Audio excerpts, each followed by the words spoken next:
Bueno, nos quedamos en la conversación de Lukács con Holz y en la página 46 y empezábamos con una réplica, bueno, con Holz. Dice, hemos venido a parar a un punto que tal vez permita despejar un malentendido muy frecuente a la hora de discutir sobre su concepto del realismo. Normalmente, su diferenciación entre arte realista y no realista se entiende en el sentido de que la obra de arte realista lo es sencillamente por el hecho de recoger una mayor porción de realidad que la no realista. Más, ateniéndome a la frase que acaba de decir usted ahora mismo, a saber, que solo pueden sobrevivir aquellas obras de arte que guardan una amplia y profunda relación con la evolución de la humanidad, resulta que ello no excluye la posibilidad de que las demás obras de arte hayan también admitido una realidad sumamente densa, pero precisamente una realidad que no tiene al cabo una perspectiva de futuro, una perspectiva de profundidad respecto a la evolución de la humanidad. A mí esta frase me parece equívoca. O sea, lo que habría que decir es, el futuro no existe. Una perspectiva en relación con nuestra experiencia presente. Una perspectiva de presente. Bueno, sí, esto tiene sentido, ¿no? Pero es que lo otro ya es de verdad embarcarnos en una teleología. ¿Cómo será el futuro? Y entonces las obras tienen validez según vaya a ser el mundo futuro. Mire. O sea, Pero, Joaquín, ¿no crees tú, a lo mejor no crees tú que lo que quiere decir simplemente es la posibilidad de actualización de generaciones futuras? sí, Lo que él le les va, él le va hace, a lo que hace responder. un clásico, o sea, que siga Sí, interpelando. sí, pero él le va a Yo lo que, responder diciendo que es el pasado lo que viene. O sea, la respuesta es, el pasado de la humanidad, ¿no? Dice, bueno, Sí, bueno, me sí, parece, sí. vaya. Sí, él dice que no en el futuro. Sí, sí, eso es cierto. Uy, me he quedado. Ello significa, por ende, es aquí, ¿no? Donde me he quedado, que me he Sí. perdido. Sí. Ello significa, por ende, que el realismo y el no realismo de una obra de arte no están referidos a la realidad actual que es reflejada en ella, sino a la perspectiva histórica, es decir, a la perspectiva de futuro que pudiera lucir en ella. Lukács. Bien, veamos. Estamos ante un problema en el cual disiento desde un principio con la historia de la literatura y la historia del arte. La cosa es bien sencilla. Elijo un ejemplo un tanto caricaturesco. Se dice, por ejemplo, que Guts von Berlichingen es una obra realista y que Ifigenia no lo es, puesto que está escrita en verso. Tales posturas existen, naturalmente, y sin duda se dan casos en los que en tales oposiciones el realismo y el no realismo llegan a chocar verdaderamente, como se puede ver, por ejemplo, en personalidades tan importantes como Schiller y Richard Wagner, quienes partiendo de determinadas nociones idealistas y de ciertos hábitos teatrales rebasan el realismo de sus propias concepciones.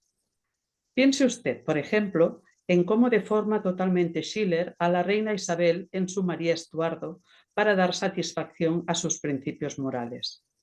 Por otro lado, y aquí está al fin la oposición propiamente dicha de la que quiero hablar, considero a la oposición entre naturalismo y realismo como una de las más grandes que se dan en el campo de la estética.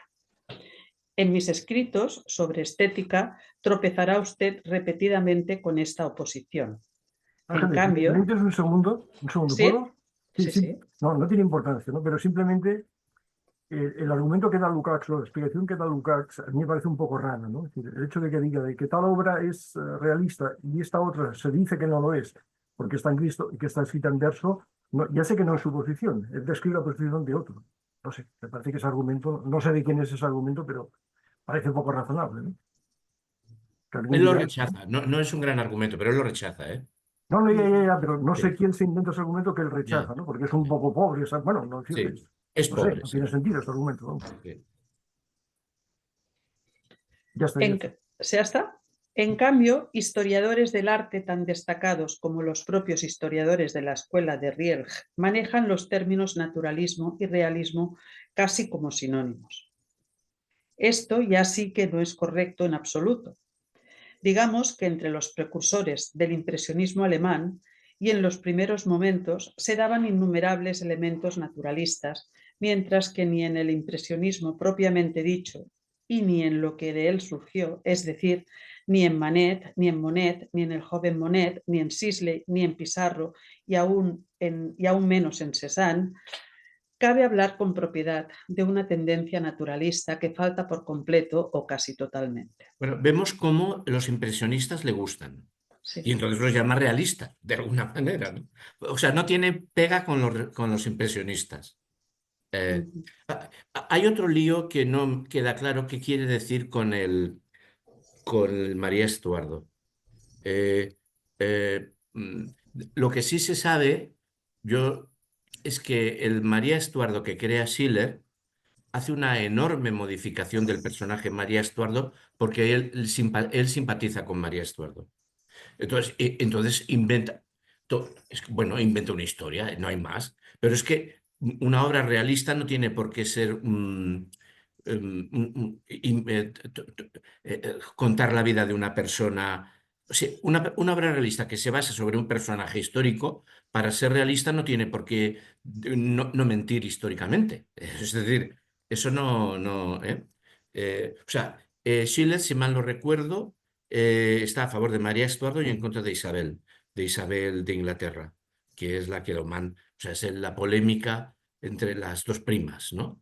Entonces él está a favor de María Estuardo, me parece. Entonces, bueno, pues será verdad, no será verdad, pero eso no tiene importancia. Es más, no tiene importancia que los indios sean siempre los malos. No tiene importancia. Porque si la obra está bien construida y el mal es el que pierde, cualquier persona le puede dar la vuelta a la historia. Puede decir, los indios no tienen por qué ser los malos. O sea, yo qué sé, bueno, lo dejamos.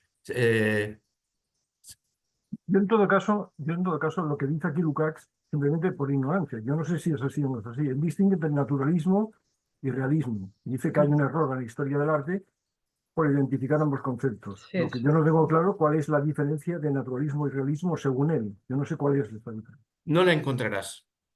No la encontrarás. Porque la técnica de escritura es la misma. El problema es... ya verás que incluso él dice que la Ilíada es realista. Y yo estoy de acuerdo, en la medida en que el realismo sea una noción que explica, que se refiere a la explicación de sentido que nos confiere una obra, cuando la vemos, la leemos, nos enriquece, nos enseña sobre nuestro mundo, mientras que lo otro no, pues él lo que suele decir es que el naturalismo es fotográfico y que entonces se peña en que cuanto más pegado a la realidad inmediata esté en cuanto a comportamientos, ellos pretenden que eso da más comprensión de la realidad y él dice que eso es lo que niega la realidad. Por ejemplo, a Zola le reprocha que el comportamiento de la gente está muchas veces determinado por su genética, por su evolución, por el contexto, por el alcoholismo, por el no sé qué, y que Zola, que es un gran progresista, cae en eso y, sin embargo, Balzac, estos son sus modelos, ¿eh? Pero contar esto me parece que te estoy respondiendo a ti, pero me parece que no empobrece. Para él, tú coges sus libros sobre realismo, dice que Balzac tiene personajes que permiten entender el mundo en el que viven y nos permiten a nosotros entender nuestro mundo. Mientras que los personajes de Zola, por mucho más aproximados a la inmediatez que estén, no nos permiten explicar el mundo en que vivimos igual que los de Balzac. A pesar de que Balzac era un reaccionario y que Zola era progresista. Sus obras, cae en la fotografía, pero ¿qué quiere decir fotografía? En lo fotográfico, pero ¿qué quiere decir lo fotográfico? Uno puede ir a una exposición de un gran fotógrafo y quedar deslumbrado, ¿no? El mundo que te aproxima y otro no. Pero, o sea, es un... es un intento de intervenir sobre lo que es realismo socialista y no realismo socialista y estas cosas. Eh, yo me estuve devorando los sesos en tiempos con esto de el realismo de Solá y el naturalismo, el realismo de Balzac y el naturalismo de Solá. Y bueno, no.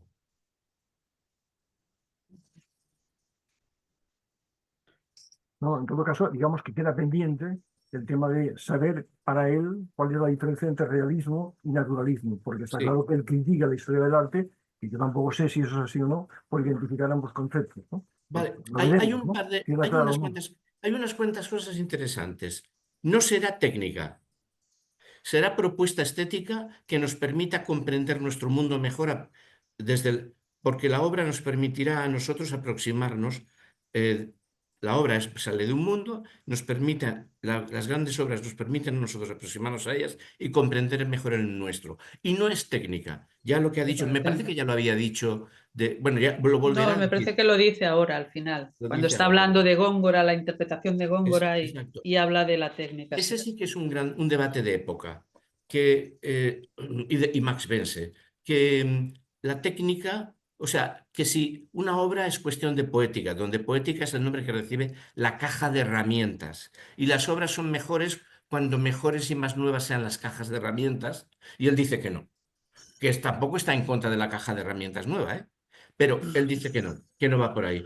Y que es la propuesta estética, el conectar el apelar a nosotros mediante el objeto artístico generado, cuyo mundo es distinto, generador es distinto del nuestro, pero interpela nuestro mundo y nos permite entendernos a nosotros mismos. Esta sería la línea de avance muy cubierta por esto del socialismo, el realismo socialista, el realismo, el naturalismo. Pero de base es muy interesante. Yo creo que tiene una propuesta absolutamente válida, ¿no? Bueno, vamos a ir viendo. Un momento que tengo que apagar una cosa. En todo caso, tampoco es el momento para discutirlo, ¿no? Pero ya que lo ha introducido Joaquín, a mí me gustaría saber la diferencia clara entre poética y estética. No, no lo digo para que lo discutamos ahora, sino para que la juntemos y en su momento lo hablamos, ¿no?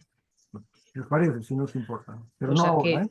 pues lo planteas ahora, Joaquín, que él es el filólogo. Pues, Es que porque a mí me ha parecido entender que lo que dice Joaquín es que poética hace referencia a la génesis del producto artístico, ¿no? A qué procedimientos usamos para Poética es el generar... nombre Un segundo, Joaquín, un segundo, sí, Joaquín. Que poética hace referencia a la génesis de este producto, las formas que no, usamos para... a No, a las cajas de poética, herramientas. Ah, bueno, vale, sí, caja de sí. herramientas aquí, ¿qué significa, Es no? denominación de caja de herramientas. Ya, pero caja de Pues, herramientas, y entonces, por ejemplo, el monólogo interior sería una nueva Sí, herramienta. él habla. Y el comenzar in media res, una obra, una caja de herramientas. El cubismo sería una caja de herramientas. Pero con esas cajas de herramientas, usted tiene que hacer una propuesta que a mí me resulte válida. Porque yo no juzgo de cajas de herramientas. O sea, yo no discuto. Esto, además, la palabra poética, o sea, la palabra poética, o sea, es Aristóteles que coloca la reflexión sobre la literatura en la poética. Y la poética es una técnica que posee un especialista que elabora un objeto con unos procedimientos que él sabe como especialista, objeto que va a ser usado por gente no especializada según otros usos. A ver, unas sandalias. Hay quien sabe hacer sandalias. Bueno, eh, luego nosotros nos las ponemos. ¿Cómo se usa la sandalia? Andando. Cómo se hace la sandalia? Con lezna, con técnicas, ¿no?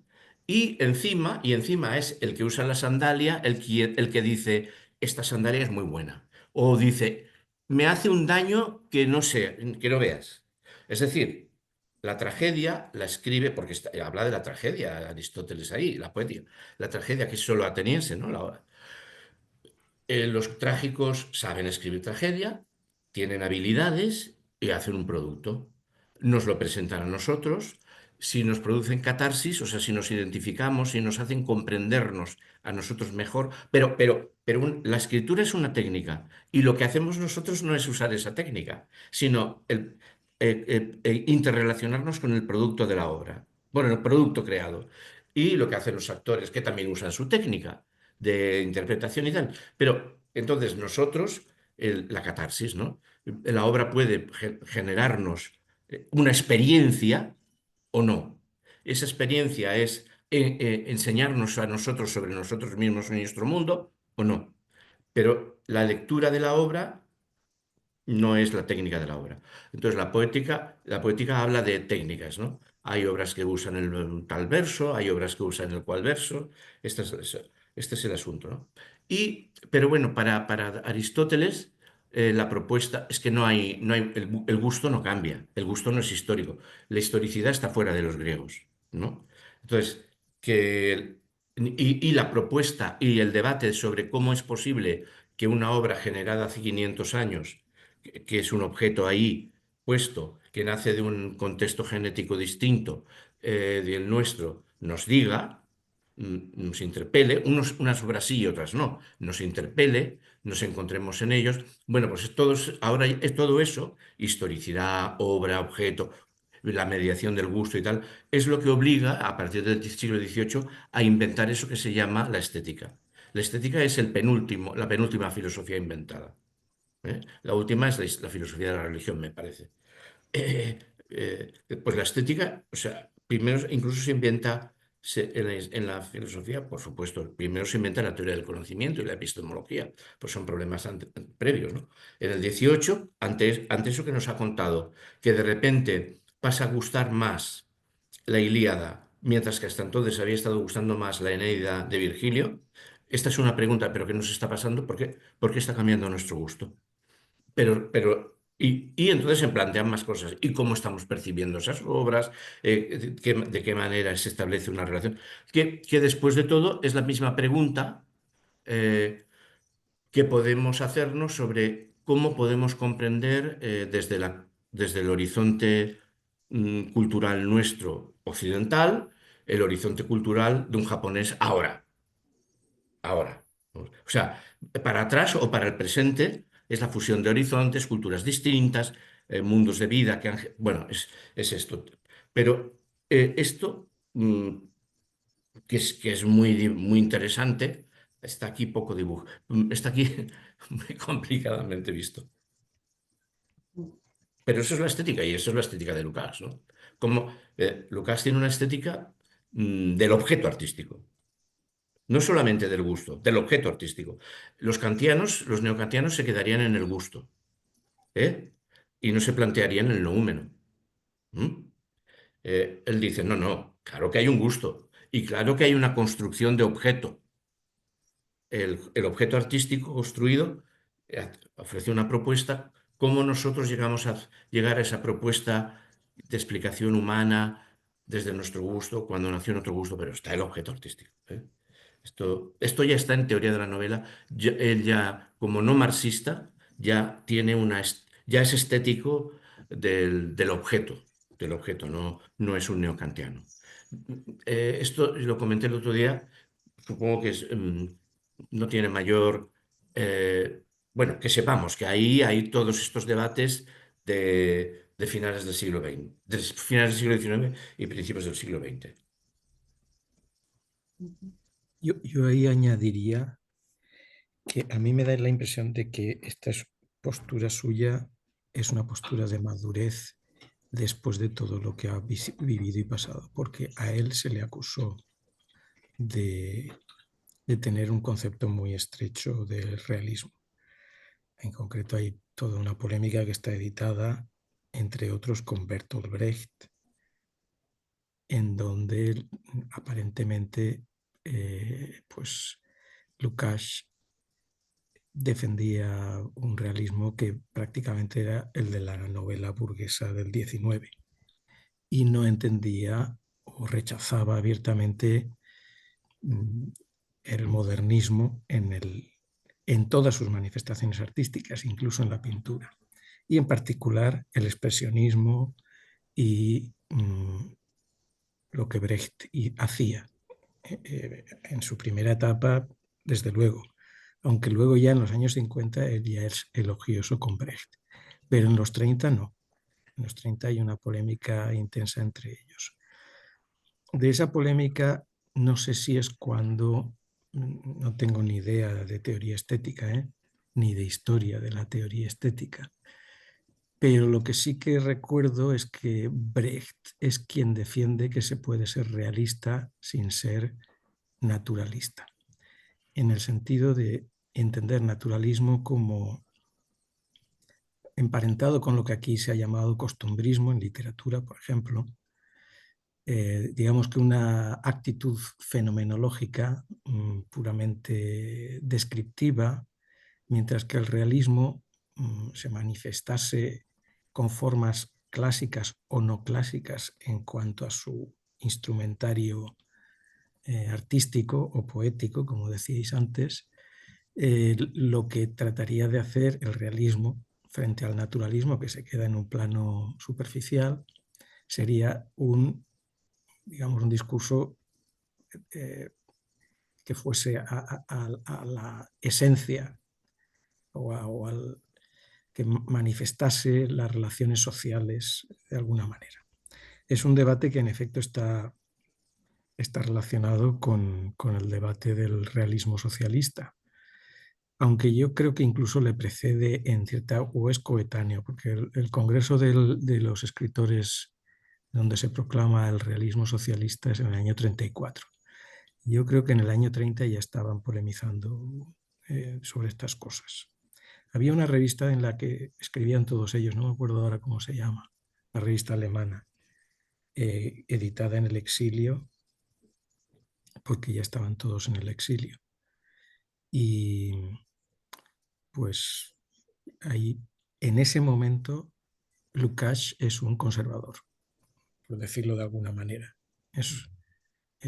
Tiene unos criterios de qué es el realismo que los demás consideran muy estrechos y muy esquemáticos. Mientras que en este texto de Madurez se muestra muy abierto. Acepta el monólogo interior, por ejemplo. Está claro, sí, sí, sí. A ver, esos debates son además horribles en el sentido de que, a ver, por ejemplo, en Memorias habladas de Lukács, le dicen, usted, Brecht, Brecht, y va el entrevistador y le dice, sí, pero usted jamás escribió ni un ensayo sobre Brecht. Y se nota cómo se incomoda el tío y dice, sí, no, pero yo lo aprecié. Sí, o sea, eran odios sarracenos que iban a más allá de cosas.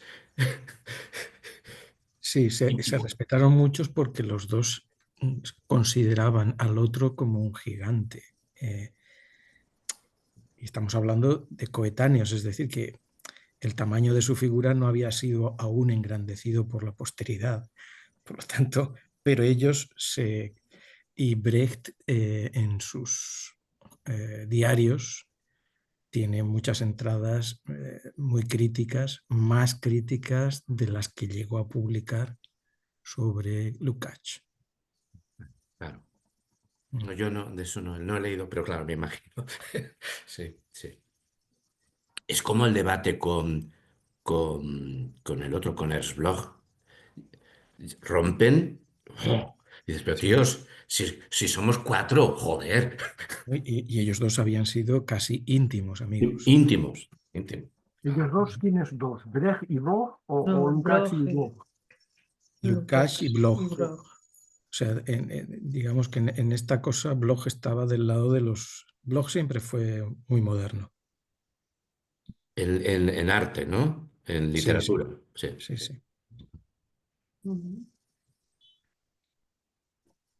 Manuel, no es tema de hoy, pero en todo caso para otro día, ¿no? A veces usas la noción esencia. Acabas de usarlo hace poco. La noción de esencia. Si un día tienes tiempo y ganas, a mí me gustaría muy bien que explicaras esa noción. ¿Qué entiendes tú cuando hablas de esencia de una cosa? Pero no es el momento, ¿eh? Sí, lo he hecho adrede porque había empleado la palabra fenómeno. Entonces, yo siempre las uso en un sentido relativo. Esencia y fenómeno es la pareja relativa y sin que quiera implicar por ello ni que sea necesario utilizar ni creer en las esencias absolutas, pero sí como el resultado de un análisis que va más allá de los fenómenos. Es una pareja de estirpe muy antigua, desde Platón, que utiliza desde luego muchísimo. Bueno, la ciencia de la lógica de Hegel está montada, uno de los libros es eso, y es omnipresente en Marx. Y yo lo considero una buena herramienta analítica, porque es concebir o describir un fenómeno en dos niveles. El nivel de apariencial o fenomenológico, pues dices, esta cosa está caliente. ¿Por qué está caliente? Pues porque cuando la toco me quema. Y otra es decir, no, esta cosa está caliente porque las moléculas están vibrando y aquellas vibran más que las mías. Entonces, el fenómeno y la esencia para mí es esa relatividad de planos de descripción o de comprensión de un mismo proceso.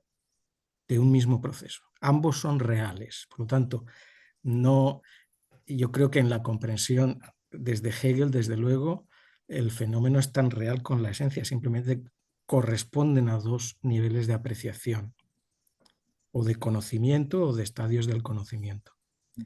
Y desde ese punto de vista, el naturalismo sería una actitud fenomenológica, o sea, apariencial, y el realismo trataría de, o vería más en profundidad, metafóricamente, en ese sentido.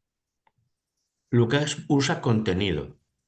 Vamos a ver el contenido. Sí, es que en esa misma dicotomía, la dicotomía esencia y forma, es coordinable con la pareja contenido y forma. O sea, esencia-fenómeno, perdón, esencia-fenómeno, el fenómeno siempre está conformado y el contenido es la materia, ¿no? Entonces, contenido, materia, esencia, esos están siempre en el mismo lado, fenómeno, apariencia, forma están en el otro lado.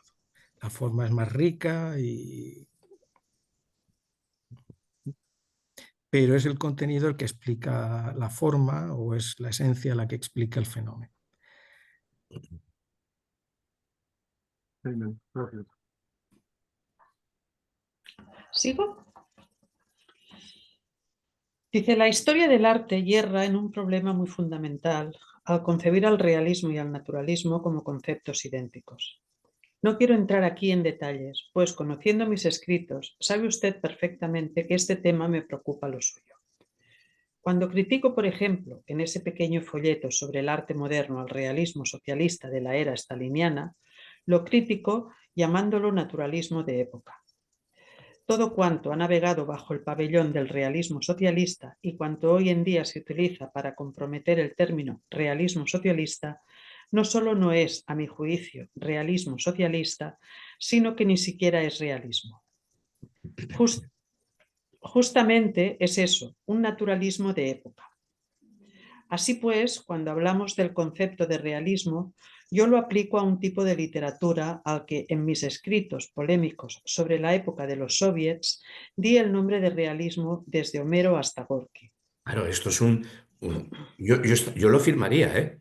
O sea, aquellas obras que me interpelan, pero claro, Héctor, el canto sexto, ¿no? Digo, bueno, eh, eh, es una amplitud de panoplia de muchísimas cosas, incluidas como realismo, ¿no? O sea, no es nada dogmático. Eh, Pero sí, pero Joaquín, si entendemos por realismo lo que acabas de comentar, aquello que me interpela, creo que has dicho eso, ¿no? ¿Perdona? Si entendemos por realismo lo que acabas de comentar, y si Sí, no he entendido mal es aquello que me interpela, sí. ¿sabes que has dicho eso? cada día hay mucha subjetividad. Lo que a ti a lo mejor te interpela, a mí no me interpela. Lo que a otro le interpela, pues a tal otro tampoco. Entonces, lo que para ti sería realista, para otra persona no lo sería bajo ese criterio, bajo el punto de vista de que no No le es tan interpela. subjetivo como que pensamos. A ver, una cosa es que haya un escritor que te guste y otro, pero no está, o sea, estamos mediados por el gusto, no podemos sacarnos tirando del pelo de la charca en la que estamos, somos seres históricos, las figuras las experiencias de vida nos constituyen, o sea, Pero, por ejemplo, Gorky, a mí Gorky ahora, en el año 2025, no sé qué día estamos de marzo, a mí me interpela. La madre de Gorky me sigue interpelando, la leí no hace demasiado tiempo. Pero muchísima gente, muchísimos críticos literarios, te puedo citar nombres, piensan que es una obra trasnochada, que no tiene ningún interés, que no interpela para nada, que, etcétera, etcétera, ¿no? Entonces, bueno, lo que te quiero comentar que esa definición de realismo pues, provoca o puede provocar esa diferencia de opinión, ¿no? Es decir, a mí no me dice nada y en cambio a mí sí me llega, ¿no? Y esa obra sigue siendo para mí una obra válida, bueno, realista en el buen sentido del término que estamos utilizando aquí. Yo creo que yo no suscribiría, sobre todo, he comprobado la versión alemana a ver si decía todo cuanto ha navegado bajo el pabellón del realismo socialista.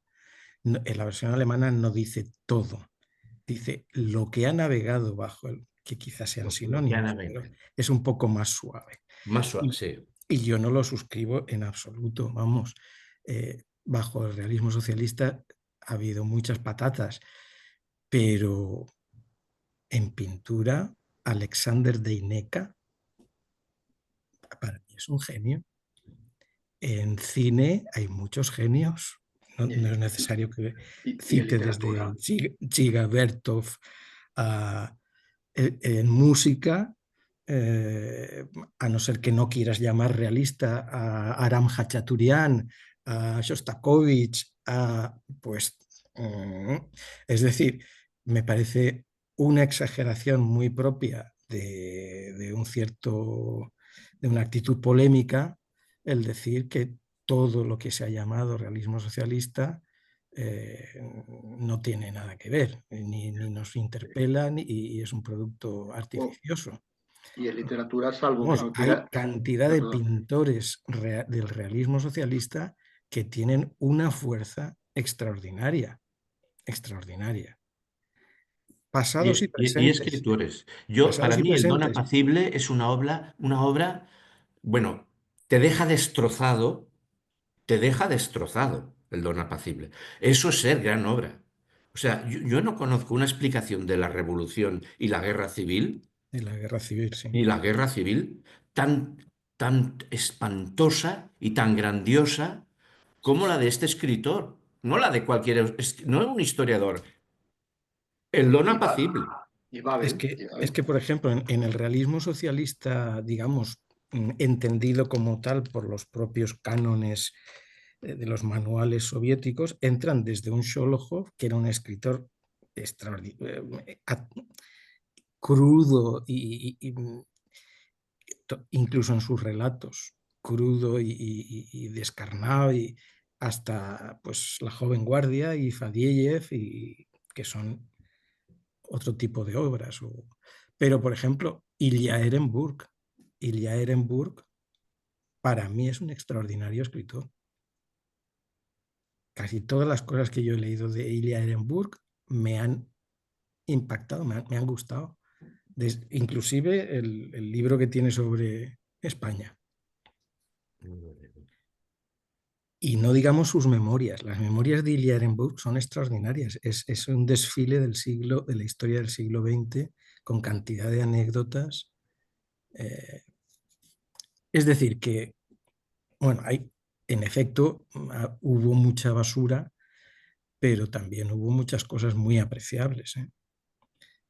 Y hoy vemos, por ejemplo, las cosas que hoy vemos en el boletín de Prasad tricontinental que nos manda Carlos.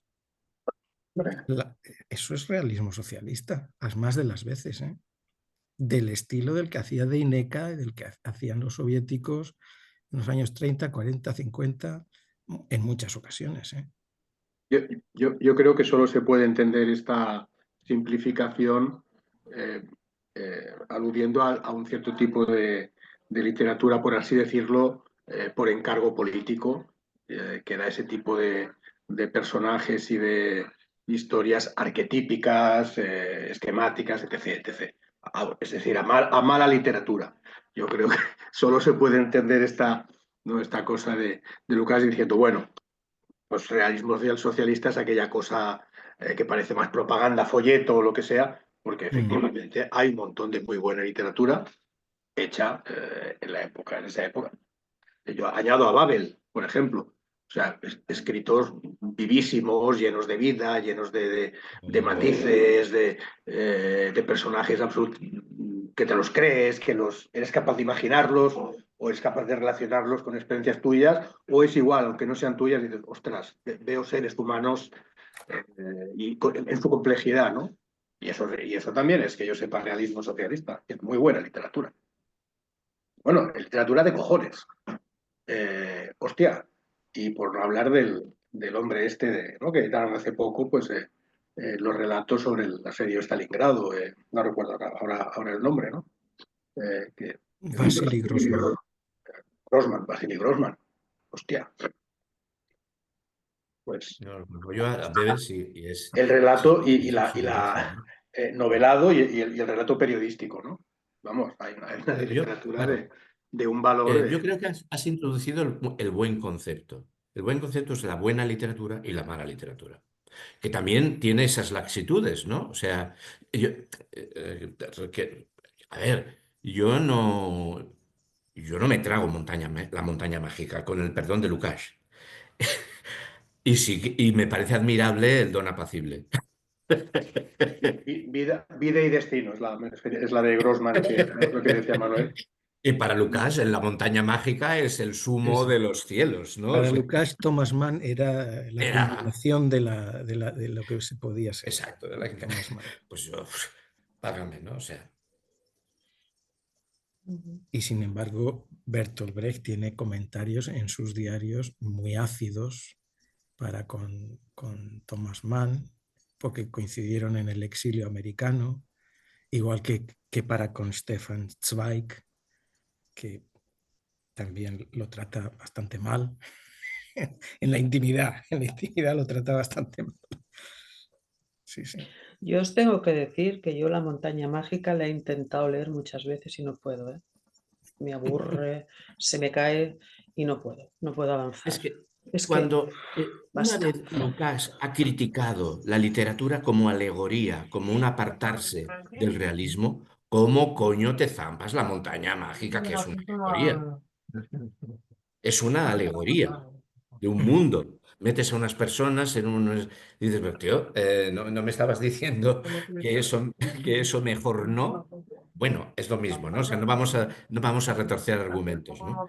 A mí me aburre, exacto, es que es... En fin, en fin.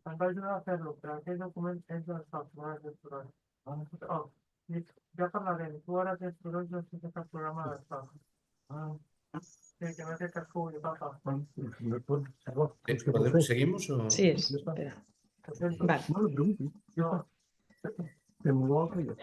Mas esto lo dije en sentido literal, sin querer comparar por ello a Gorky con Homero, sino más bien para expresar que se daba allí una tendencia común y que no era una tendencia de las técnicas expresivas, del estilo, etc., sino una intención referida a la esencia real, fundamental de la humanidad, que se mantiene en un continuo proceso.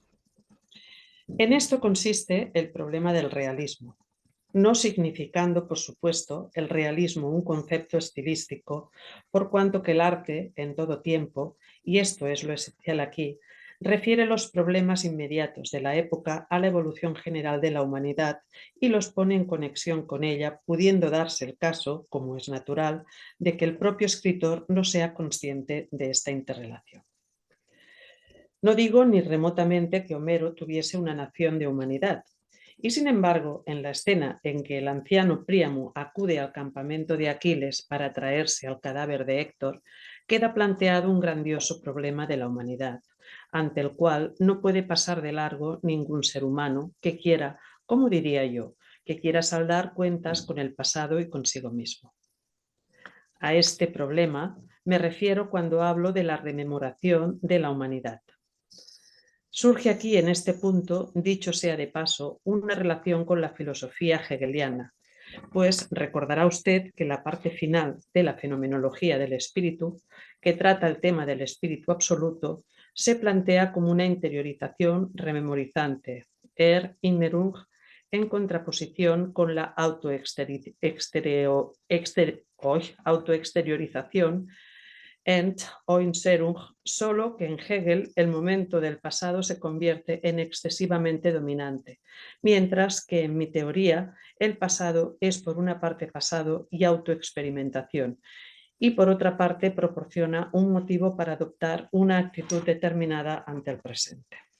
Si yo lo entiendo bien, él diría, está diciendo, nosotros leemos desde nuestro propio presente. O sea, no es leer, entender, rememorizando y conectar con la experiencia que generó el libro, sino que la experiencia generó el libro y nosotros lo leemos desde nuestro contexto genético. O sea, situar los dos contextos genéticos, ¿no? O sea, me da la impresión de que es lo que pretende decir, ¿no? Porque si no, no entendería. Bueno, la frase es muy corta, ¿no? No lo entendería. A ver, el capítulo este de Héctor, supongo que sabéis, ¿no? O sea, está muerto, Héctor está muerto y Aquiles está dejando que el cuerpo se pudra porque Héctor mató a su amigo. Entonces el padre va a suplicar, bueno, es de una grandeza extraordinaria, ¿no? E consigue que incluso Aquiles llore, ¿no?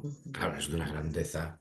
Dices, bueno, entonces, pero esto es interesante porque entonces estos grandes momentos nos permiten comprender cómo está funcionando la obra, ¿no? O sea, hay elementos humanos ahí que nos interpelan, ¿no?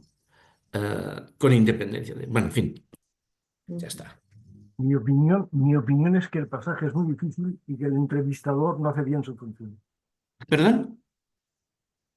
Mi opinión es que el pasaje es muy denso, muy difícil y que el entrevistador no hace bien de entrevistar. Ah, no le pregunta, no le repregunta. Claro, claro, no le entra, Pensando claro. en el lector, que tiene que pensar en el lector, ¿no? En algún momento, ¿no?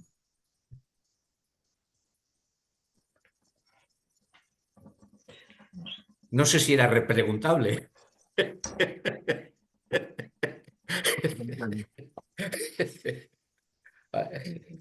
Pero yo también lo he interpretado así, tal como lo decía Joaquín. Y luego en la siguiente conversación más o menos vuelve también a insistir en eso, ¿no? Como cada cosa pertenece a su contexto y yo creo que es una constante, ¿no? Que nosotros nos interpela, pero cada época mantiene sus propias claves, ¿no? Y no sé. Bueno. Aporta luz, bueno, tendré que... Yo he leído a Bense, ¿no? Aporta luz lo que dice sobre Bense, que se trata de explicar un poco como lo dice lo que quiere decir Bense, y aporta mucha luz cuando se critica a Bense, ¿no? La literatura con... Bueno, ahora lo veremos. Dice, y este motivo lo ha interpretado hasta ahora toda la sociedad, retrocediendo hacia determinados momentos del pasado. Recuerde usted la antiquización durante la Revolución Francesa. En la práctica no se trata en modo alguno de saber si la concepción que de la antigüedad tenían Robespierre o Saint-Just era correcta. De cualquier modo, Robespierre y Saint-Just no hubieran podido tenerla desde el momento en que situaban a la antigüedad en relación con su pensamiento, es decir, con el impulso de sus asertos teleológicos. De este modo, la rememoración por la humanidad de su propio pasado incluye el arte. Y estoy a punto de decir que en determinados momentos la vida humana adquiere una importancia tal que se hace semejante a las obras de arte. Pienso, por ejemplo, en la vida de Sócrates, y desde este punto de vista es totalmente indiferente que Jesucristo haya existido o no, que su figura esté correctamente reflejada o no en los evangelios. Hay un gesto de Jesucristo que, desde las crisis del esclavismo, en vías de disolución hasta nuestros días, Acuérdese usted, por ejemplo, del Gran Inquisidor de Dostoyevsky, constituye una potencia viva de la cual es preciso ocuparse de alguna forma. Mas no solo se trata del caso de Dostoyevsky, puesto que el paradigma surte efectos retroactivos sobre la ciencia. Y basta pensar en la disertación de Max Weber titulada Politika Sferup, en la que el autor confronta en esta relación a la política real del Sermón de la Montaña, queriendo deducir que de ello un procedimiento viable para la actuación política. Independientemente de la corrección histórica, todo esto demuestra que la figura de Jesús ha adquirido para la humanidad una significación comparable a la de Antígona, Hamlet o Don Quijote. De modo totalmente marginal, señaló la posibilidad de que tales figuras ejerzan influencia sobre gran parte de las posibilidades de actuación. Tenemos, por ejemplo, en el siglo XIX, la figura de Napoleón, que ejerció una enorme influencia desde Rastignac hasta Raskolnikov, a pesar de que no existe ni una sola obra literaria que ofrezca una exposición, ni por asomo, adecuada de la figura de Napoleón. Ello prueba justamente que existe aquí una necesidad ontológica incesantemente creciente, la cual es satisfecha en las líneas fundamentales por el arte. Lo que acabo de decir sobre Jesucristo no contradice esto en modo alguno, sino que solo revela que aquellas mismas tendencias que habían conducido desde la evolución del arte a la formación de los mitos crean por fin aquí, de modo análogo, una necesidad muy específica del arte, pudiéndose ver en Homero el papel que desempeña la ejemplaridad de los héroes anteriores sobre las acciones de los héroes homéricos. En las formas de la técnica actual en cada caso, pero en última instancia en sus efectos independientemente de esta técnica, el arte muestra en sus contenidos lo esencial del desarrollo de la humanidad, y de ahí es de donde surge la permanencia de los efectos del arte. ¿Me permites un segundo, Ángeles? Es para comprender. Cuando él dice aquí, ello prueba justamente que existe aquí una necesidad ontológica incesantemente creciente. ¿Alguien me explica ese párrafo, esa afirmación? ¿La frase cuál es? La frase es, Perdón. ello La página prueba 50. justamente que existe aquí una necesidad ontológica incesantemente creciente, la cual es satisfecha en líneas fundamentales por el arte. Pero esa necesidad ontológica incesantemente creciente, ¿a qué se refiere? Bueno, yo no sé si la palabra ontológica, la necesidad, él opina que necesitamos cada vez más del arte, por lo complejo de los mundos en los que estamos, la disrupción troceada de nuestras experiencias, que nos hacen estar en mundos muy grandes, generar experiencias troceadas, y el arte cada vez más es lo que nos permite juntar, interpelar a nuestra experiencia y encontrar sentidos. Claro, a través de la ciencia podemos intentar comprender la sociedad, pero la respuesta que el arte da, experiencial, proponiéndonos un objeto artístico que nos permite a nosotros mismos sintetizar nuestros trozos de experiencias de vida y obtener y proyectarlo. La palabra ontología, pues bueno, no sé, ahí no sé. Yo no necesito de la palabra ontología. No me había dado cuenta que estaba la palabra ontología. Sí. Necesidad ontología. Bueno, pues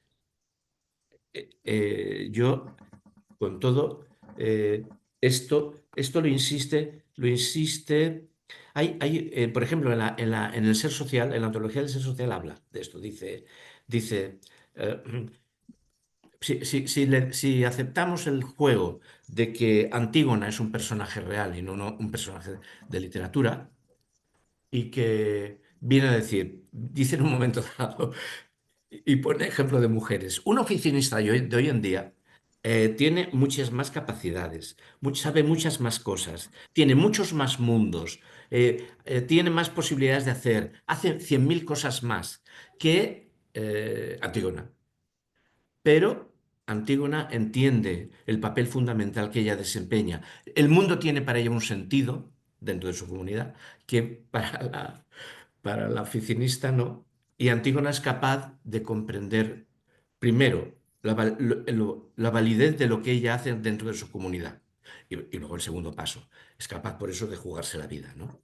Mientras que nosotros no nos damos cuenta de estas cosas y por lo tanto necesitaríamos más del arte para explicarnos estas cosas.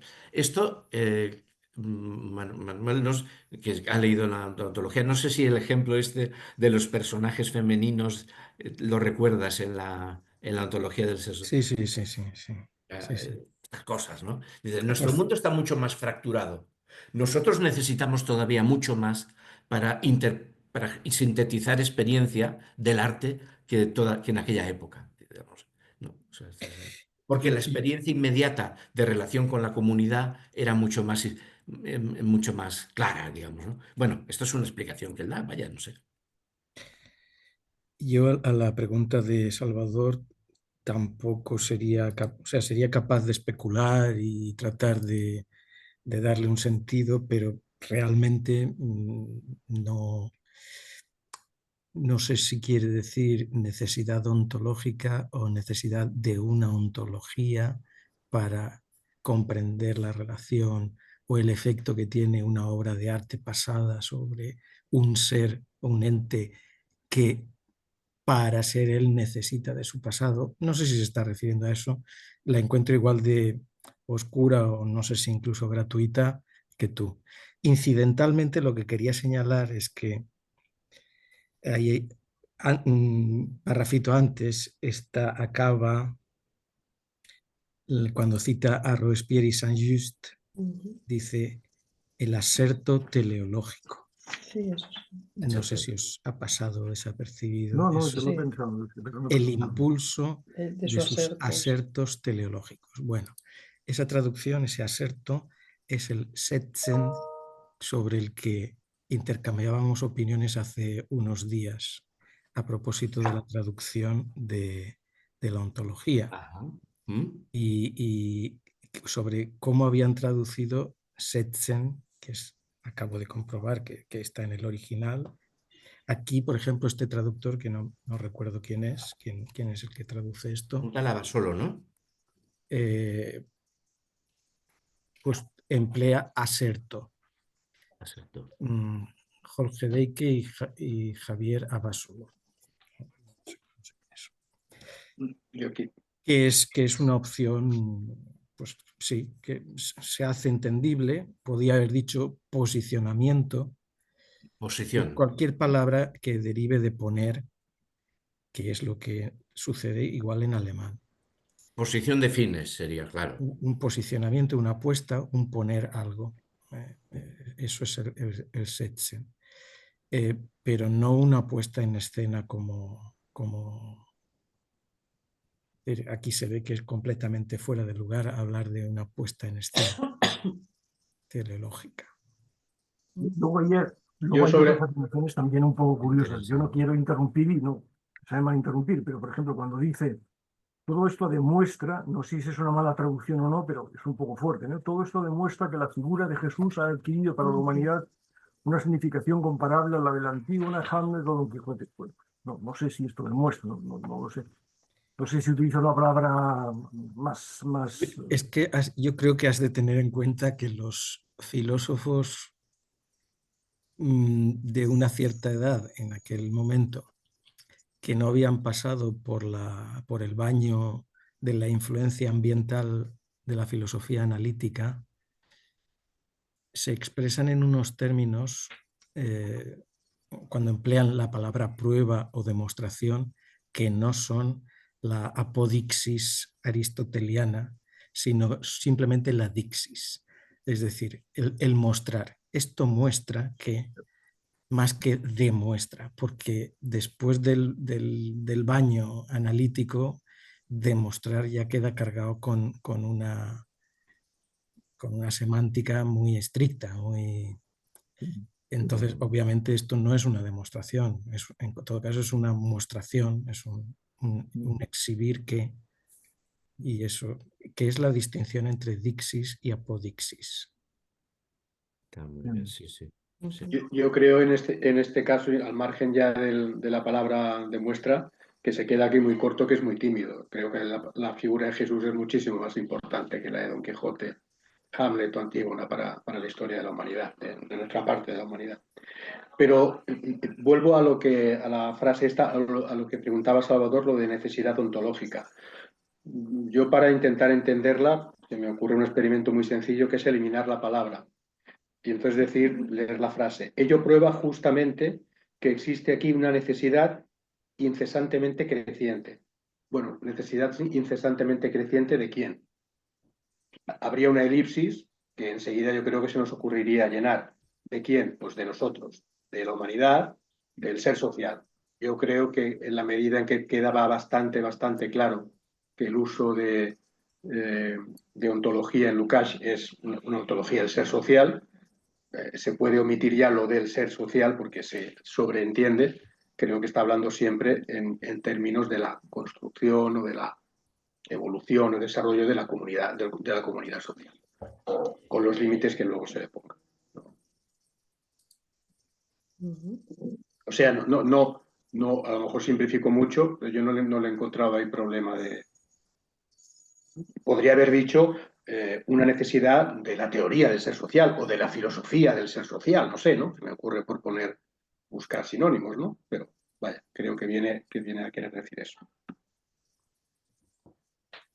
El debate sobre figuras, a ver, Cristo y Sócrates son presentados como figuras que entrañan una totalidad humana, que llevan a una situación en que los seres humanos normalmente evitamos, o sea, no nos permitimos, como dijo Aristóteles cuando salió corriendo de Atenas, no voy a consentir que la polis vuelva a pecar contra la filosofía en mi cuerpo, no se dejó matar.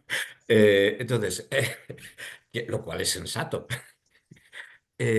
Hay Cristo y son personajes, y Sócrates, ese Sócrates, son personajes.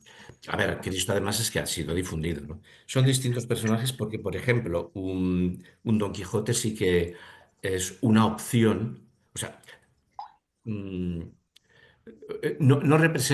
Quijote no pretende representar a toda la humanidad, sino a un ser humano en un nuevo mundo. Sin embargo, esos otros personajes han intentado representar, bueno, esto lo contaba esto es Arne Heller, ¿no? Tirando de esta gente, son modelos extralimitados,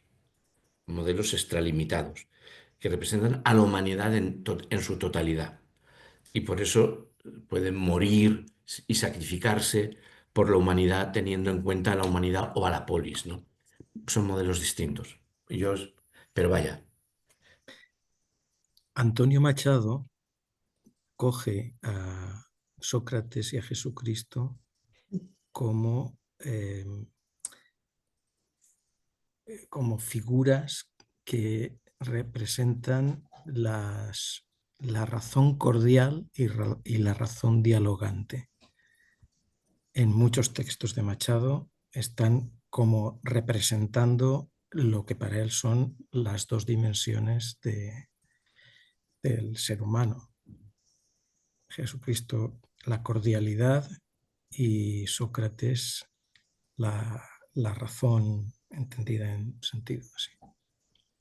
Y él emplea la razón socrática y la razón, y a Jesucristo, vamos. Esto en sus comentarios filosóficos del final de Machado. Sí, en muchos pasajes de Mairena, sí.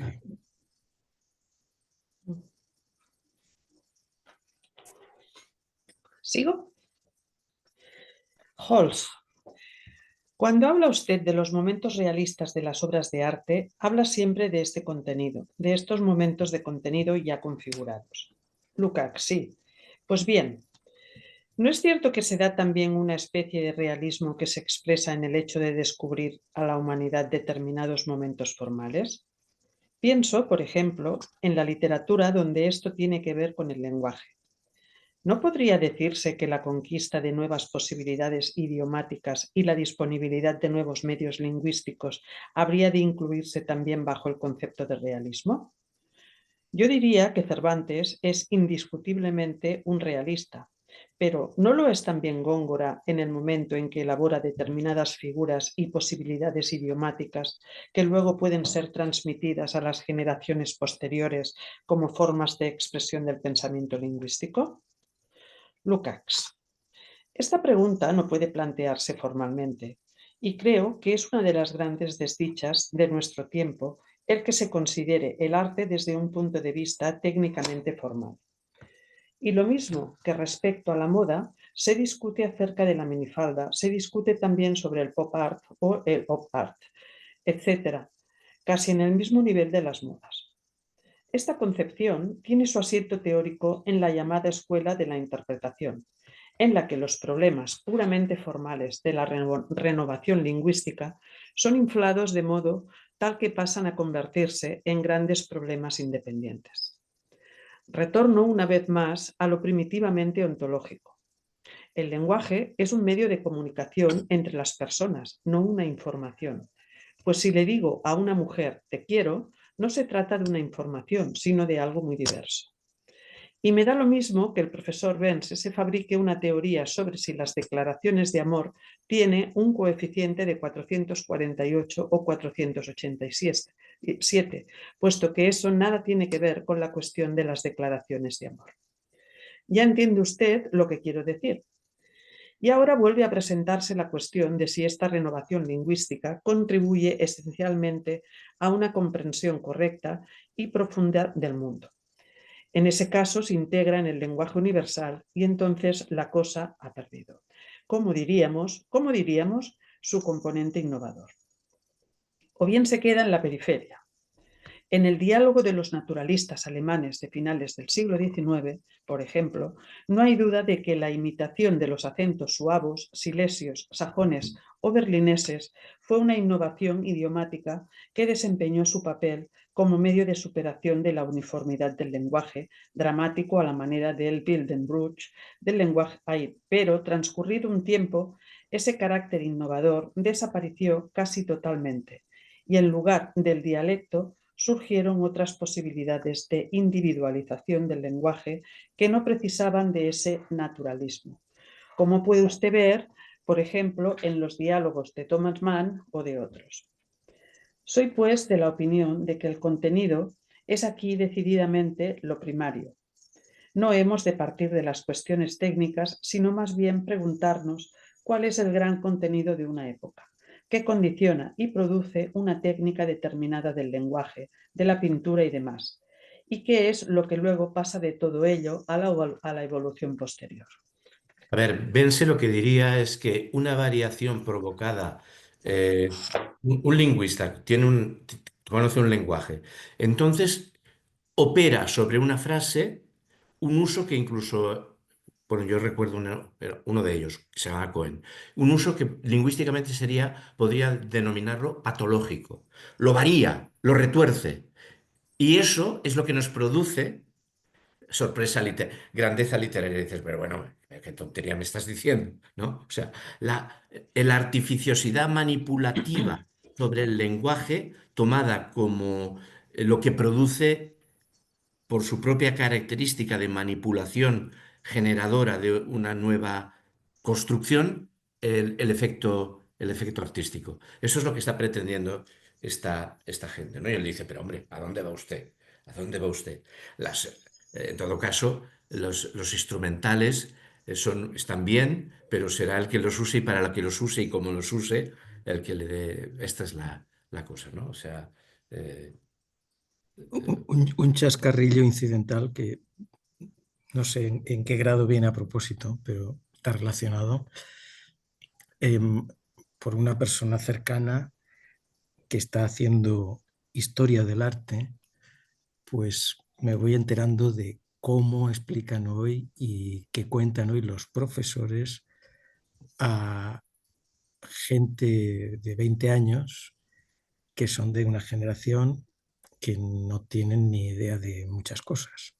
Entonces el otro día me contara que, en fin, hay una disciplina que es la iconografía. Erwin Panofsky, que nació un poco como técnica de lo digo por el parrafito en el que él dice la teoría de la interpretación, y que está tratando al mismo nivel la obra de una declaración de amor o una obra de arte que una muda, ¿no? Entonces la iconografía, las obras clásicas son siempre interpretación de la simbología cristiana que aparece en las múltiples manifestaciones de la historia del arte occidental, por supuesto. Pero claro, los profesores hoy se encuentran con que nadie sabe historia sagrada. Nadie. Entonces mantienen la misma asignatura, pero interpretando vídeos de... no me acuerdo cómo son los nombres de las cantantes estas súper famosas que llenan estadios hoy en día, pero en esos vídeos creen descubrir pues la figura de, yo qué sé, María Magdalena, etcétera, etcétera, etcétera. Esa es la situación actual, ¿eh? en la Facultad de Historia. Es el artículo de Anaïdi Simón del otro día, me parece, ¿no? Lo que comentas, Manuel, me parece que está relacionado con el artículo de Anaïdi Simón del otro día, que publicó Sí, en el País. Simón. No lo conozco, ¿me lo puedes mandar? Lo O darme la comentamos en referencia? Debates y no apareció en Socio. Pero Es que, escribió un artículo. acordaos de que yo no estoy en Debates. Bueno, perdón. Tenéis Yo te lo que... enviaré aparte, no te preocupes. Creo que coincide con lo que dices. Es el artículo de este sábado pasado que publicó en El País, que ella publica cada sábado, pues el Sí. artículo breve que publicó era sobre esta temática, de Coincide con tu ignorancia. pregunta. Creo que se refería a estudiantes de secundaria, pero... Pues yo te estoy hablando de estudiantes de primero de facultad. De facultad. De Bueno, facultad. De primero de facultad, sí. son Entonces, los mismos el problemas. análisis que hacen es sobre, ¿cómo se llama esta chica? Que ya ha llenado todos los estadios, que a última hora de la campaña de Trump se mostró en contra de Trump. Sí, Súper famosa. Lady Gaga, no. No, es más joven, que es ¿La Miley Cyrus multimillonaria. o...? No es Sé a quién te refieres, pero no me sale el nombre. Bueno, una de estas, sí. Una Sé de de estas quién hablas. súper. Sé de quién hablas. Sí, es una chica que es súper millonaria, bueno, hipermillonaria. Silvia no sé qué, no sé, no me acuerdo. Sí, es. No me acuerdo tampoco. En la medida en que la persona de la que hablas tenga cierto interés, la estética de Croce es una obertura fundamental, magnífica. Pues es muy sencilla, ¿no? Bueno, muy sencilla. A ver, joder, Croce, pero a mí me la hicieron leer primero de facultad y, bueno, además recuerdo el gran elogio que le hacía a la estética de Croce precisamente Manuel Sacristán, ¿no? Me preguntó por un profesor. ¿Qué profesor tal? Porque tenía mala fama el profesor. Era uno de los autores, bueno, no voy a decir nombres, de Dawalset. Entonces, era de su propia generación. Entonces me preguntó, yo le dije, pues bueno, no prepara las clases como muchos otros y es hemipléjico y le cuesta, pero cuando abre la boca, sabe, sabe. Merece la pena todo lo que dice. Manuel, Taylor Swift. Taylor Swift, Exacto, eso. Taylor Swift. La Taylor Exacto. Swift, sí. Muy bien, Bueno, entonces, Antonio. este Muy bien. profesor me había Pues recomendado todo la lo que estética no de sea Croce. interpretar vídeos de Taylor Swift es ignorancia absoluta, ¿eh? Yo no la conozco tampoco. Sí, es una... sí. Es un desastre, ¿eh? No se puede explicar historia del arte, ¿eh? Es imposible. A partir de empiezas a explicar la época arcaica y vale, el que sería el clasicismo, pero a la que empiezas con gótico medieval, aquí ya está todo perdido. Está todo perdido.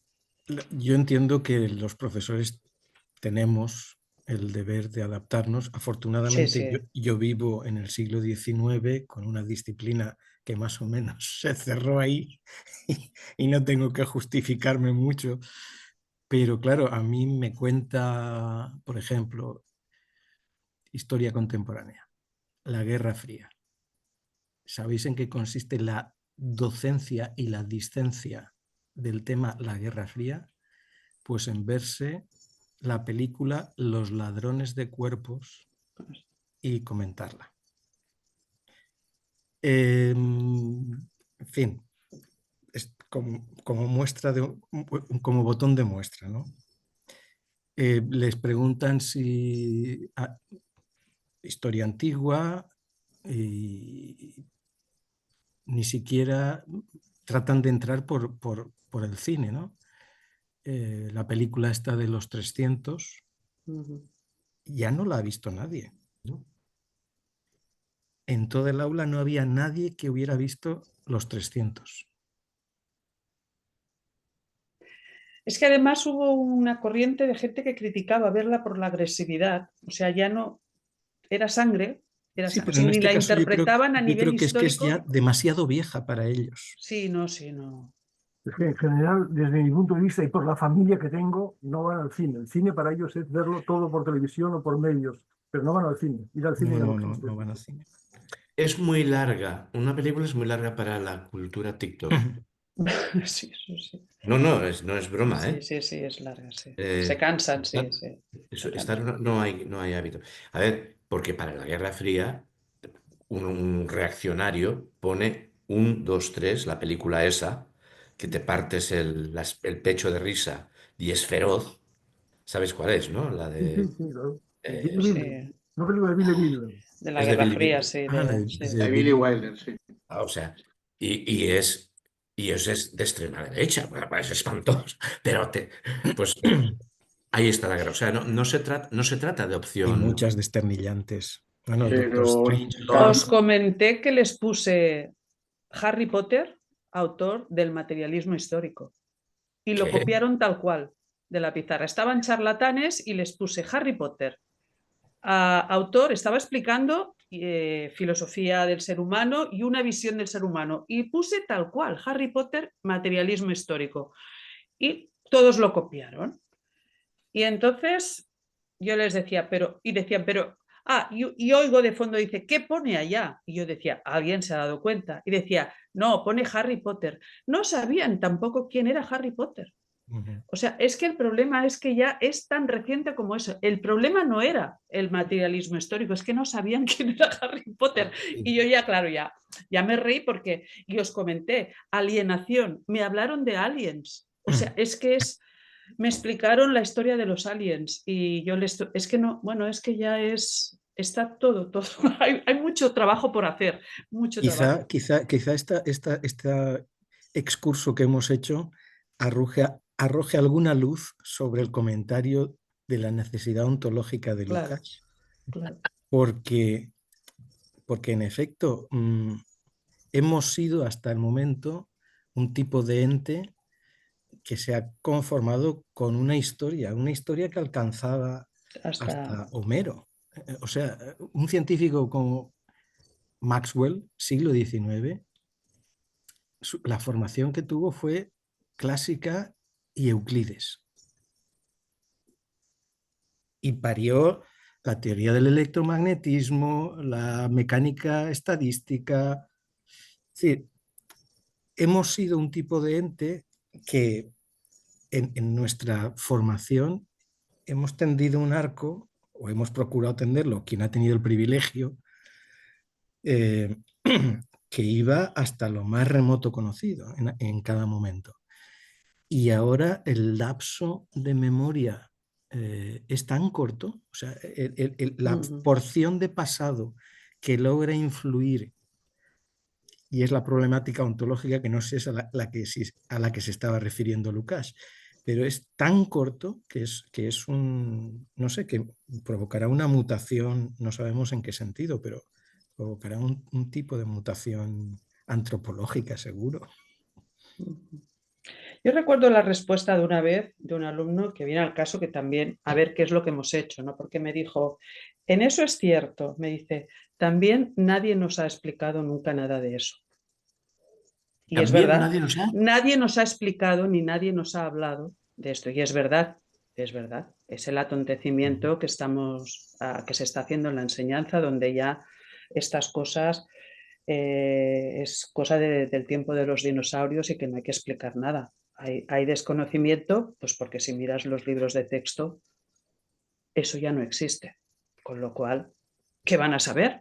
Si Claro. si no se les explican los TikToks que es donde les puede llegar si no se les explica, porque no ven televisión, si en las familias no se habla de nada de eso, si no tienen libros en casa. Entonces, si tampoco desde el colegio se les habla de eso y todo lo que se hace son proyectos donde ellos tienen que adivinar cosas, entonces ahí digo, pues es verdad, si es que, Sí, sí. es que ya no explicamos nada de eso. Es que tampoco no los vamos a culpabilizar de lo que ellos no han podido acceder, ¿no? Porque se les está negando. Somos nosotros mismos o esta nueva pedagogía que niega eso, ¿no? Entonces, ¿qué van a aprender? Yo hablo con miedo, pero mi impresión, que puedo decir un disparate y una pura conjetura. Yo creo que eso afecta sobre todo a jóvenes de algunas capas sociales. Hombre, Pero más, afecta más. afecta mucho más a jóvenes Claro. de algunas capas Sí, sociales. sí. Pero Sí, hay sí. jóvenes de otras capas sociales que están preparadísimos.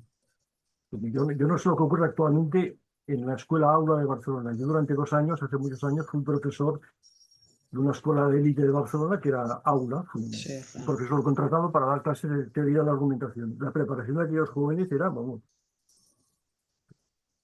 Claro, pero no era ¿cuántos buena, son? era buenísima.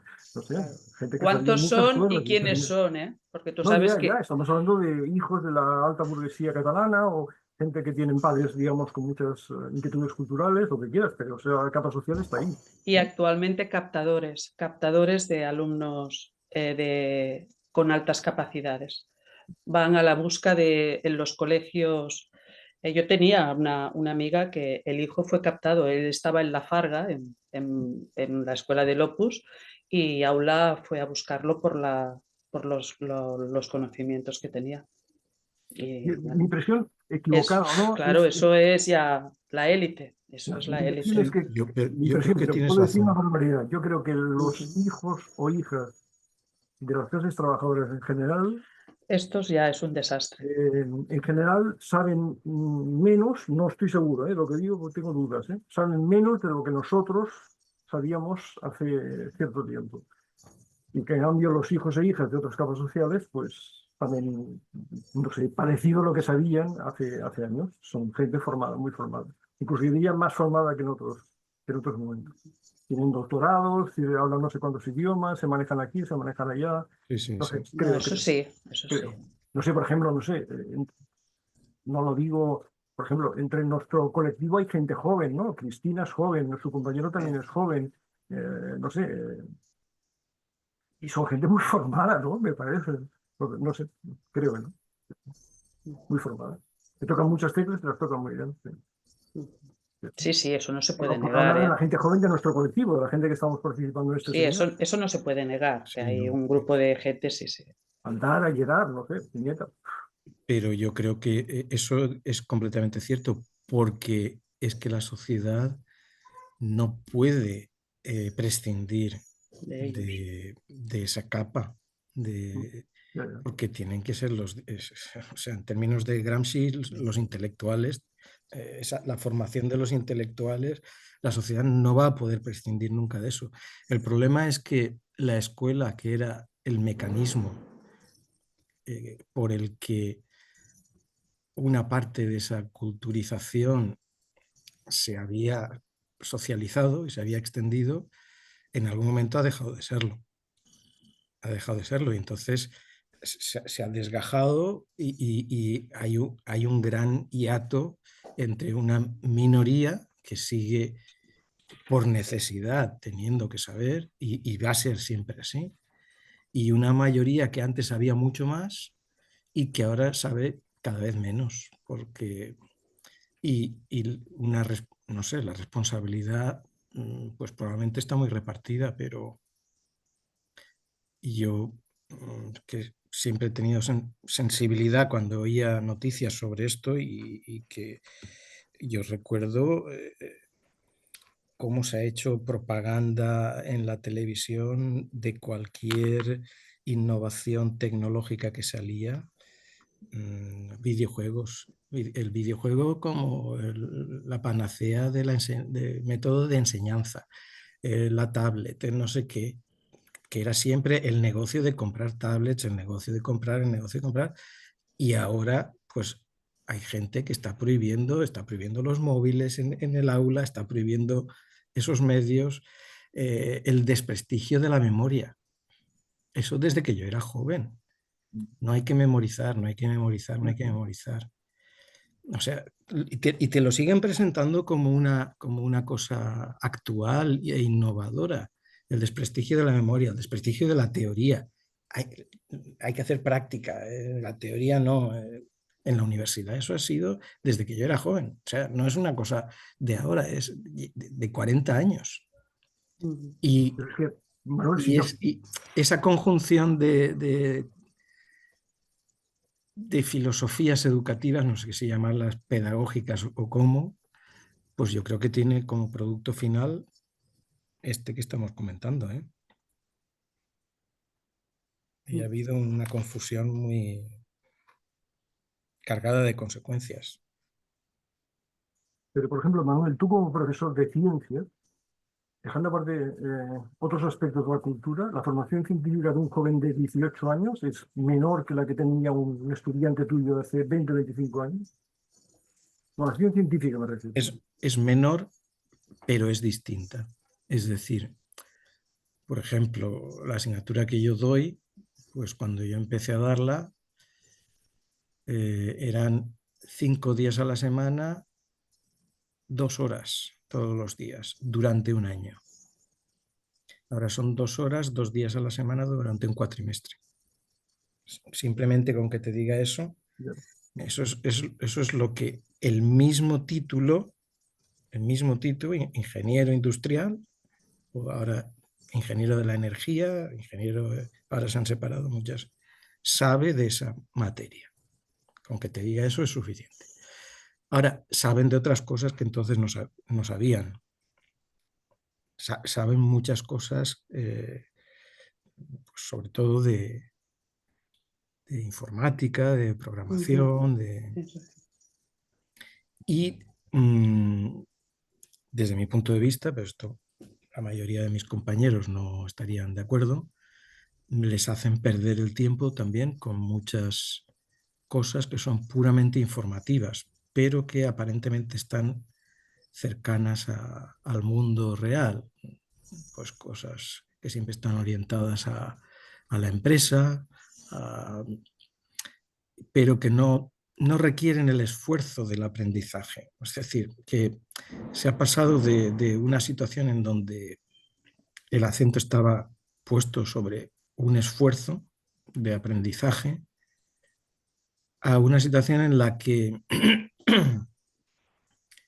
las competencias que previamente ha habido que declarar y que son las que va a evaluar una agencia supranacional para que la universidad pueda recibir una especie de certificado que es el que va a decirle luego a los estudiantes y mejor dicho, a las familias de los estudiantes americanos que pueden venir aquí a Valencia o a España o a donde sea para cursar una asignatura determinada que les va a capacitar tal cosa, eso es lo que se llaman las competencias, y que pues eso se convierte en la puerta por la que se multiplican actividades que en vez de ser de requerir un esfuerzo individual, por el que yo sigo pensando que es impepinable que pase el aprendizaje, pues unas veces es trabajo en equipo, otras veces es simplemente asistencia a una charla o un curso, un tal, hacer un trabajo que en la actualidad, hacer un trabajo, pues es que te lo hace ChatGPT él solo. Y tú eres incapaz en según qué cosas eres incapaz de distinguir si lo ha hecho ChatGPT o lo ha hecho una persona. Entonces, de algunas cosas saben mucho menos, lo afirmo con toda tranquilidad, saben mucho menos. Eso de que decían hace unos años, que fijaos que ya no lo dicen, jóvenes sobradamente preparados. Tenía un acrónimo que no me acuerdo cuál era. Eso ya han dejado de decirlo porque es que, claro, es una ficción. De muchas cosas saben mucho menos y de otras cosas saben, Sí, todas las tecnologías. saben más, tienen habilidades en cosas que antes no existían o que no se les prestaba Se tanto. han hiperespecializado. Sí, en robóticas, cosas Se han de... hiperespecializado. Están muy Y el nivel hiperespecializados, de pero conocimientos generales pero es muy inferior. de una manera muy superficial. Por ejemplo, yo, perdonad que nos alarguemos en esto, yo los cojo en segundo. Entonces, una parte de mi asignatura es de laboratorio, es experimental. Y he vuelto a dar clases de laboratorio. Entonces, comparo con las que di hace 35 años y les resulta dificilísimo tocar algo material, un aparato. Les resulta dificilísimo. Una bomba de vacío, un nebulómetro, no están acostumbrados. Y luego lo que es traducir la información que obtienen experimentalmente a un lenguaje que transmita esa información, pues llámale un gráfico, llámale una tabla, es algo que hay que enseñarles y que notas que mucha gente se está enfrentando por primera vez con ese problema de hacer una representación gráfica y que los ejes lleven unidades, que digan qué magnitud estás representando, que sepas si tienes que escoger una escala logarítmica o no, que esa habilidad antes veníamos con ella desde el instituto. Yo, por ejemplo, llegaba a la universidad con esa habilidad. Me la habían enseñado en el instituto. Y hoy están en segundo de la facultad y no lo han visto aún en ningún sitio. Ujú. Sabéis que la reforma quiere anular la separación de física y química y ahora se dan 3 horas de física, 3 horas de química y el proyecto sería hacer 4 horas de física y química. O sea, conjuntamente. A partir de ahí ya queda dicho todo.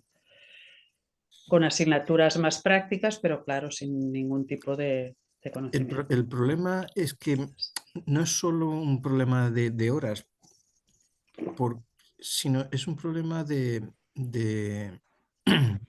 contenido de esas horas Contenido. y de lo que se les exige a ellos para superar esas horas.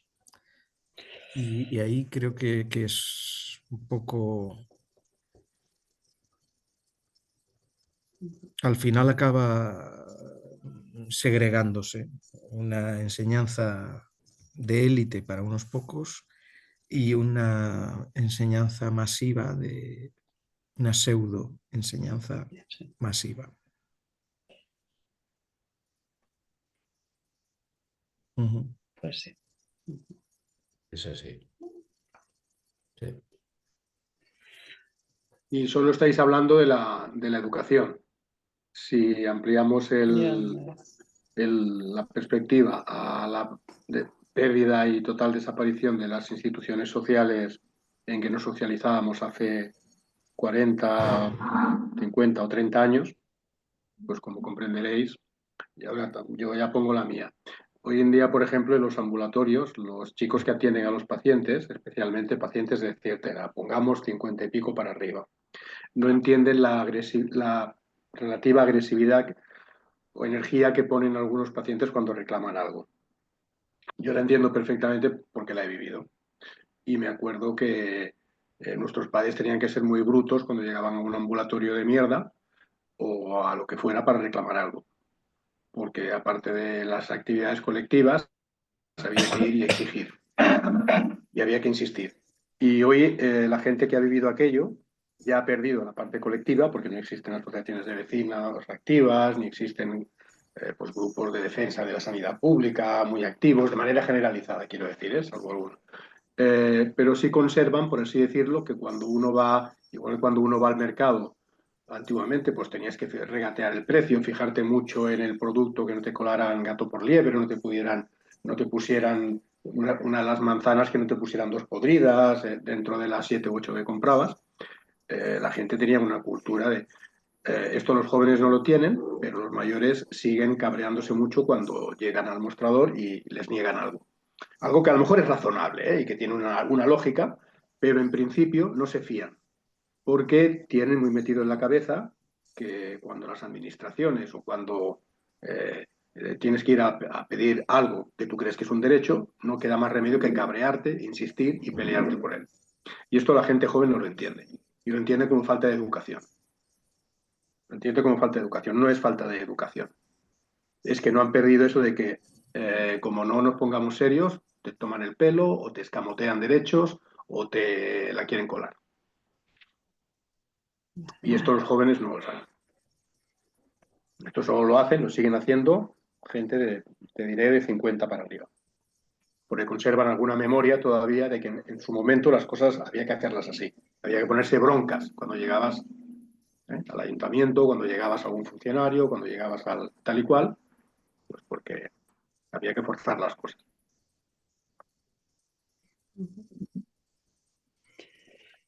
Bueno, ¿Terminamos el capítulo este? ese ya está acabado. ¿Está acabado ya? Sí, ¿Hemos llegado hasta el final? hasta la página 53 acabada. Y Vale. este ha sido el debate que Ah, cerraba es el perfecto. tema. Oye, Sí. ahora entraremos en uno más. Sí, es bonito. bonito además también, sí. Bueno, pues Bueno, empiezo. Nos queda un cuarto de... Bueno, no, 20 minutos bien. Y de sería hecho, la... Dime, dice. ¿qué querías avanzar? ¿Abrir el tema? ¿Cuál? Yo lo dejaría para la ¿Sí? siguiente sesión. ¿Lo dejamos y empezamos? Para empezar, sí.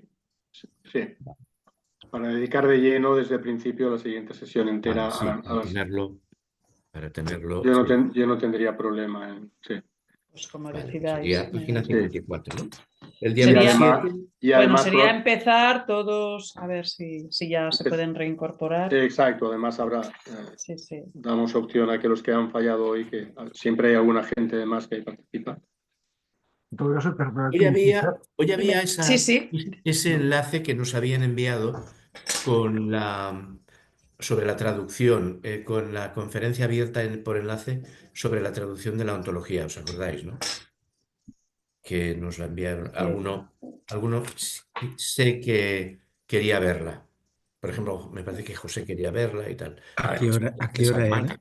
¿Eh? ¿A qué hora era? Coincidía ahora. Era por la tarde, si mal no recuerdo. Entonces, pues, por ejemplo, pues supongo que, claro. Bueno, ¿cerramos conversación? Y Sí. cierro, apago la... Salvador, ¿tú querías decir algo? Sí, claro. Bueno, es que